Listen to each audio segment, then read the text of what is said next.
Hello friends, आज मैं आपके लिए लाया हूँ कैंडॉल विधि से कार्बनिक यौगिक में नाइट्रोजन की प्रतिशतता की मात्रा ज्ञात करना या प्रतिशतता मात्रा का आकलन नाइट्रोजन का। ठीक है, तो सर्वप्रथम हम लिख लेते हैं। तो हम इसमें एक क्वेश्चन बना लेते हैं। कैंडॉल विधि द्वारा किसी कार्बनिक यौगिक में नाइट्रोजन तत्व की प्रतिशतता का आकलन कीजिए। ठीक है, तो सर्वप्रथम हम ये जानेंगे कि ये कैंडॉल विधि किसमें प्रयुक्त की जाती है। ठीक है, या इस विधि द्वारा क्या होता है, जो कार्बनिक यौगिक में नाइट्रोजन की प्रतिशत है तो हम इससे ज्ञात करते हैं। लेकिन जो क्या होता है, भोज्य पदार्थ तथा कृषि में प्रयुक्त होने वाले जो कार्बनिक यौगिक होते हैं तो उनमें जो नाइट्रोजन का प्रतिशत आकलन किया जाता है वो किस विधि द्वारा किया जाता है, कैंडॉल विधि द्वारा किया जाता है। तो हम इसको लिख लेते हैं। भोज्य पदार्थ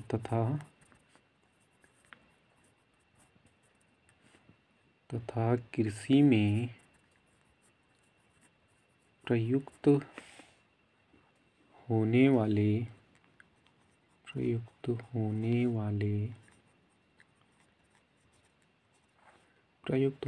क्या होते हैं, कार्बनिक यौगिक में उपस्थित नाइट्रोजन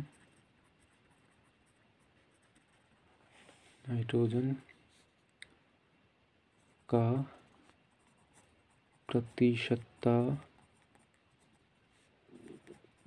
आकलन कैंडॉल विधि द्वारा किया जाता है। कैंडॉल विधि द्वारा किया जाता है। ठीक है, अब हम देखेंगे इसका सिद्धांत या प्रिंसिपल या इसका क्या है, सिद्धांत। तो इसका सिद्धांत हो जाएगा हमारा नंबर 1 होगा हमारा, जो क्या होता है, नाइट्रोजन युक्त कार्बनिक यौगिक को जो क्या होते हैं CuSO4 मतलब जो कॉपर सल्फेट होता है तथा पोटेशियम सल्फेट की उपस्थिति में क्या होता है, जो कंसनट्रेट H2SO4 होती है के साथ क्या करते हैं, हम इसको गर्म करते हैं तो यौगिक में उपस्थित नाइट्रोजन तत्व अमोनियम सल्फेट के रूप में प्राप्त होता है। ठीक है, तो हम इसको लिखते हैं। जो क्या होता है, नाइट्रोजन युक्त कार्बनिक यौगिक, नाइट्रोजन युक्त कार्बनिक यौगिक को कॉपर सल्फेट CuSO4 लिख भी लेते हैं, कॉपर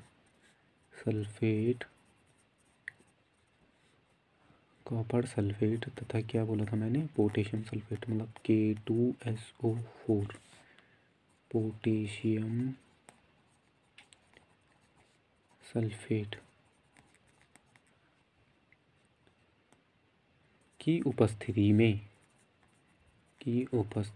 में क्या करते हैं, इसमें कंसंट्रेट H2SO4 के साथ इसको हीट किया जाए के साथ गर्म करते हैं या हीट करते हैं, गर्म करते हैं तो यौगिक में उपस्थित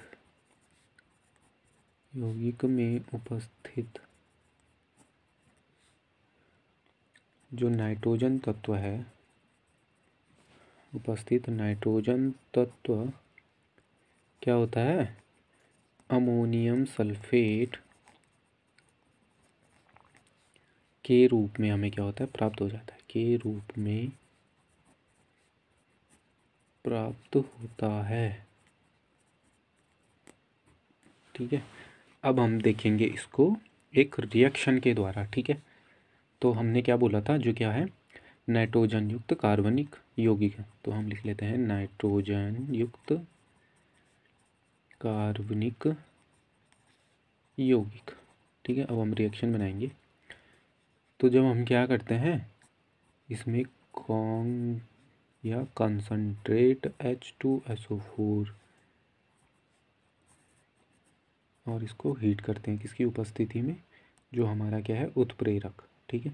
तो उत्प्रेरक हमारे हो जाएंगे CuSO4 and K2SO4, copper sulphate तथा पोटेशियम सल्फेट। तो हमें क्या प्राप्त होगा, हमें प्राप्त होगा NH4 होल ट्वाइस SO2। तो इसमें -2 वैलेंसी, इसमें +1, ठीक है।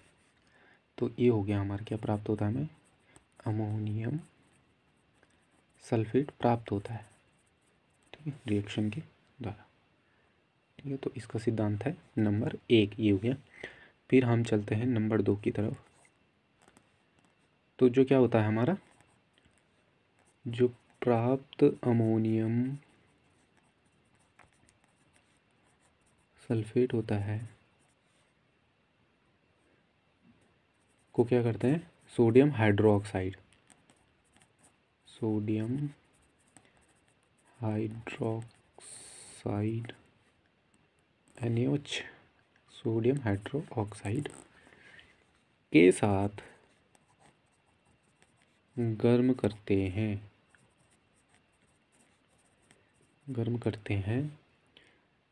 तो अमोनियम के रूप में हमें क्या प्राप्त हो जाता है, नाइट्रोजन प्राप्त हो जाता है। गर्म करते हैं तो अमोनिया के रूप में नाइट्रोजन तत्व क्या हो जाता है, प्राप्त होता है, नाइट्रोजन तत्व प्राप्त हो जाता है, ठीक है। अब हम इसको भी क्या करेंगे, एक रिएक्शन के द्वारा एक्सप्लेन करेंगे। तो ये हो गया हमारा ammonium sulphate NH4 whole twice SO4, ठीक है। सॉरी, इधर मैंने गलत लिख दिया था, SO4 होगा, ठीक है, अमोनियम सल्फेट। तो इसमें हम क्या मिलाएंगे, NaOH, सोडियम हाइड्रोक्साइड मिलाते हैं। फिर इसको गर्म करते हैं तो हमें क्या प्राप्त होता है, अमोनिया के रूप में नाइट्रोजन तत्व प्राप्त हो जाता है। तो NH3 प्लस अमोनिया गैस, ठीक है, इसलिए एरो ऊपर को, तो Na2SO4, ये हमारा सोडियम सल्फेट प्लस क्या निकलता है हमारा, जो पानी होता है वो प्राप्त होता है, ठीक है। तो ये हो गया हमारा अमोनियम सल्फेट, ये हो गया हमारा सोडियम हाइड्रोक्साइड। इसको हीट करते हैं तो यहाँ हमें मिलता है अमोनिया, जो कि क्या होता है, नाइट्रोजन के रूप में प्राप्त होता है अमोनिया। और ये हो गया हमारा सोडियम सल्फेट, ठीक है। फिर इसी का नंबर 3 है, नंबर 3 प्रिंसिपल है। नंबर 1 जो प्रिंसिपल था, नंबर 1 हो गया हमारा नाइट्रोजन युक्त कार्बनिक यौगिक का CuSO4 कॉपर सल्फेट तथा K2SO4 पोटेशियम सल्फेट की उपस्थिति में कंसनट्रेट H2SO4 के साथ गर्म करते हैं तो यौगिक में उपस्थित नाइट्रोजन तत्व क्या होता है, अमोनियम सल्फेट के रूप में हमें प्राप्त होता है। ये रिएक्शन है। फिर नंबर 2 आता है हमारा प्राप्त अमोनियम सल्फेट को जब हम सोडियम हाइड्रोक्साइड के साथ गर्म करते हैं तो अमोनिया के रूप में क्या होता है, नाइट्रोजन तत्व हमें प्राप्त होता है। अब नंबर 3 हम चलते हैं, जो हमें क्या होता है, जो प्राप्त अमोनिया होता है, प्राप्त अमोनिया को जो हमारी क्या होती है, ज्ञात शक्ति मतलब ज्ञात शक्ति के कंसंट्रेट H2SO4 द्वारा क्या होता है, शोषित कर लिया जाता है, द्वारा शोषित कर लेते हैं। फिर इसको भी हम क्या देखते हैं, एक रिएक्शन के द्वारा देखते हैं। पहले हम इस रिएक्शन को क्या करते हैं, बैलेंस कर देते हैं, ठीक है। ये ट्वाइस H2 होगा हमारा, ठीक है। तो हम इसको भी देखते हैं। तो ये है हमारा NH3 प्लस H2SO4, तो हमें क्या प्राप्त होगा, अमोनियम सल्फेट प्राप्त होगा, ठीक है। अब इसमें आता है हमारा नंबर 4 आएगा हमारा इसमें प्रिंसिपल में, नंबर 4, ठीक है।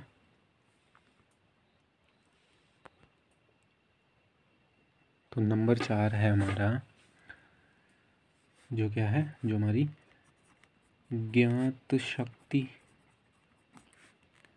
वाले H2SO4 का अनुपात, जो रेशो होगा, या इसको चलो अनुपात नहीं, इसको अनुमापन कह सकते हैं। अनुमापन ज्ञात शक्ति, अनुमापन ज्ञात शक्ति के सोडियम हाइड्रोक्साइड से क्या करते हैं, इसकी रिएक्शन कराएं, से अभिक्रिया करवाकर NH3 की मात्रा के द्वारा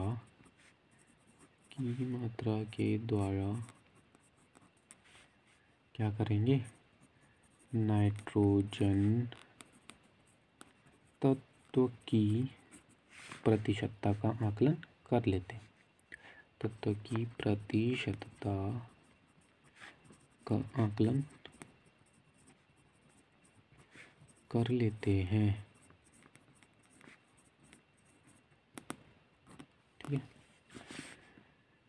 तो इसमें जो हमारा जो भी पार्ट है, तो इसमें हम नोट्स बनाएंगे, हम कुछ नोट्स लिखते हैं जो इम्पोर्टेंट होंगे। ठीक है, तो हमारे जो क्या होते हैं, उत्प्रेरक। उत्प्रेरक हमारे कहाँ आए थे, जब हमने क्या किया था, जब नाइट्रोजन युक्त कार्बनिक यौगिक में क्या मिलाया था, उत्प्रेरक Cu2SO4 व K2SO4, मतलब कॉपर सल्फेट और पोटेशियम सल्फेट, और किसकी उपस्थिति में, कंसनट्रेट H2SO4 की उपस्थिति में हमने जब इसको हीट किया था, तो हमें क्या प्राप्त होता, अमोनियम सल्फेट। फिर नेक्स्ट स्टेप था हमारा, जब हमने क्या किया था, प्राप्त अमोनियम को सोडियम हाइड्रोक्साइड के साथ गर्म करते हैं, तो क्या होता है, अमोनियम के रूप में हमें नाइट्रोजन प्राप्त होता है। फिर प्राप्त अमोनिया को ज्ञात शक्ति के कंसनट्रेट H2SO4 द्वारा शोषित कर लेते हैं। शोषित करने के बाद जो ज्ञात शक्ति वाले H2SO4 का अनुमापन ज्ञात शक्ति के NOH से कराकर NH3 की मात्रा के द्वारा नाइट्रोजन तत्व का प्रतिशतता क्या करते हैं, इसका आकलन कर लेते हैं, प्रतिशतता का आकलन। अब इसमें हम सब नोट्स क्या बनाएंगे, तो जो हमारा क्या होता है, CuSO4, तो CuSO4 जो हमारा है, ये उत्प्रेरक का कार्य करता है, उत्प्रेरक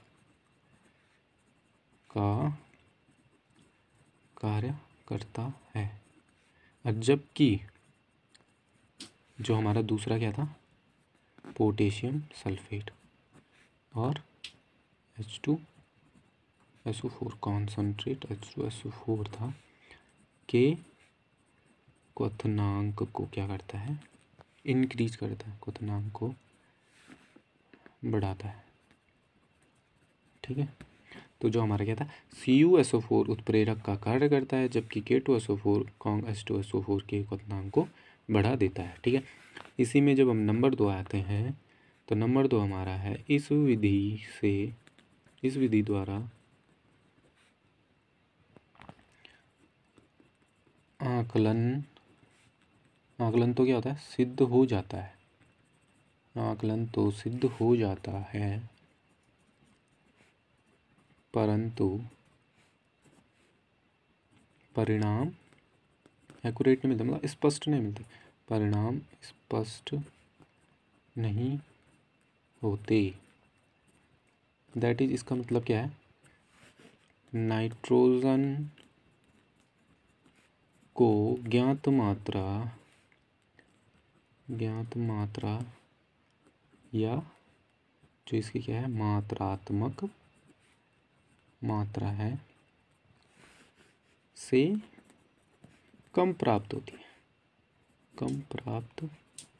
होती है। ठीक है, तो क्या है, सब नोट्स, मतलब फर्स्ट है हमारा, फर्स्ट जो हमारा क्या है, CuSO4 है, तो ये क्या करता है, कॉपर सल्फेट, ये उत्प्रेरक का कार्य करता है, जबकि K2SO4 होता है, जो क्या करता है, H2SO4 या कंसनट्रेट H2SO4 के क्वथनांक को बढ़ाता है।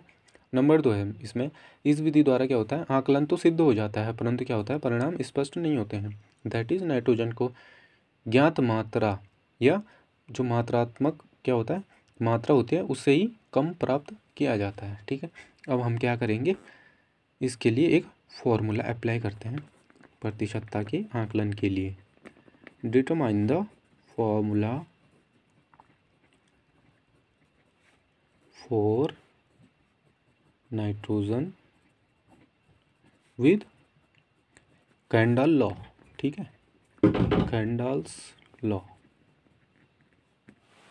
तो हम जो फॉर्मूला लेंगे तो इसमें भी हम क्या करेंगे, इसकी मात्रा मानेंगे जो कि हमारे पास क्या होगा, कार्बनिक, क्योंकि तो माना कार्बनिक यौगिक की मात्रा हो गई हमारी, इसको ले लेते हैं W ग्राम। ठीक है, अब क्या होती है, जो अम्ल की नॉर्मलिटी, मतलब नॉर्मलता होती है, इसको मान लेंगे एन। जो हमारे अम्ल का क्या होगा, आयतन होगा, जो अम्ल का आयतन होगा हमारा होगा VmL। ठीक है, VmL मान लेते हैं। तो जो H2SO4 होगा ये हो जाएगा NaOH। ठीक है, जो कि क्या है हमारा 1000 ml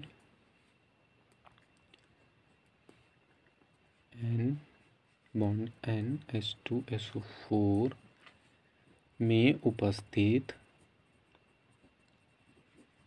क्या है, जो NH3 मतलब अमोनिया में नाइट्रोजन है, अमोनिया में नाइट्रोजन है, तो ये क्या आ जाएगा 14 ग्राम।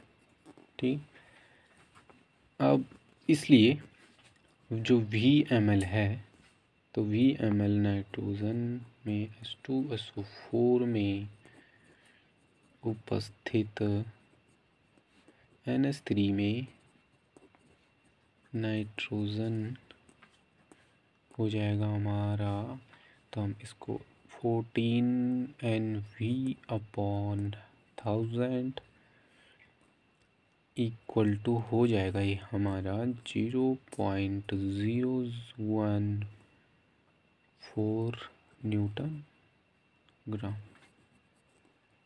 ठीक है, नॉर्मलिटी, सॉरी। ठीक है, तो जो W ग्राम हमने क्या लिया है, जो ऑर्गेनिक कंपाउंड है, ऑर्गेनिक कंपाउंड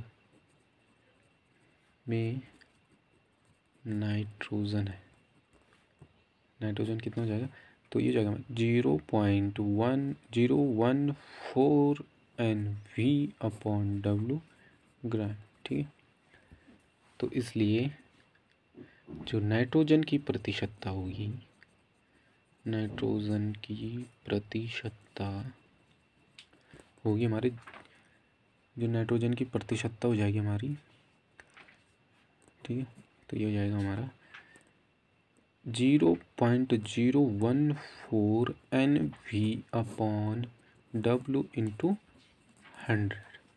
ठीक है, तो नेक्स्ट चलते हैं। अतः जो नाइट्रोजन की प्रतिशतता है, नाइट्रोजन की प्रतिशतता हो जाएगी हमारी 1.4 NV/W।